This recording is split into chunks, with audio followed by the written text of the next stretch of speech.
Aloha, my name is Daniel Sampson. I'm the executive pastry chef here at the Fairmont Orchid. Today I'm going to show you how to make chocolate from bean to bar. The first step that we do is we actually take the cacao and we want to cut it with a knife, but we don't want to cut right through the cacao. We just want to score the pod without cutting the actual beans inside. And I put it into a wooden wine crate for the fermentation process.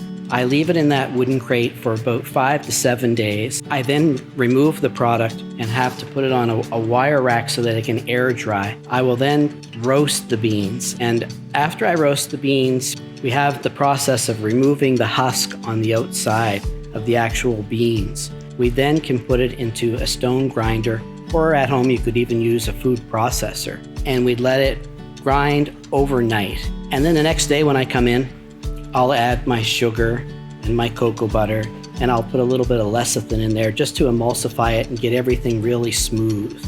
From there, you can actually take that right to the tempering process. And by tempering, we're actually going to cool the chocolate down to about 80 degrees Fahrenheit.